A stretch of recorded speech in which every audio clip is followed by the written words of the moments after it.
C'est vous qui aviez raison, effectivement, la FIFA est bel et bien en train d'avantager l'Argentine. C'est unanimement te disent la FIFA veut France-Argentine en finale. Et donc, j'ai quelqu'un d'assez important qui m'a dit Romain, tu crois que c'est normal? Tu crois que ça n'a pas été calculé? Que la France est dans une partie de tableau et l'Argentine dans l'autre? Je lui dis, c'est un sentiment qui est partagé par beaucoup. Il me dit oui, il me paraît énormément. Et en fait, il y a de plus en plus de présidents de fédération alors, qui sont soumis, mais qui sont très gênés par l'arbitrage des gros. Parce que la France mérite évidemment de gagner face au Maroc. Il y a quand même main de Rabiot sur le premier but. Pas de VAR, ok, ça passe. Hier, on a eu Isaïe de l'Angleterre. On a vu Croatie-Portugal. On a vu le tacle de Messi qui n'est même pas révisé par la VAR face à l'Algérie. Pas mal de choses. Alors, hier, certains vis-à-vis d'Embolo.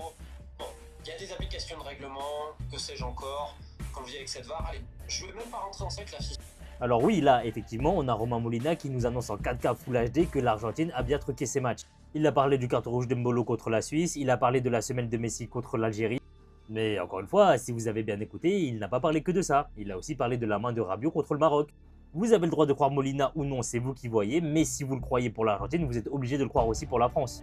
Bah oui, c'est trop facile, vous pouvez pas le croire quand il va dans votre sens et au moment où il va pas dans votre sens dire qu'il dit de la merde.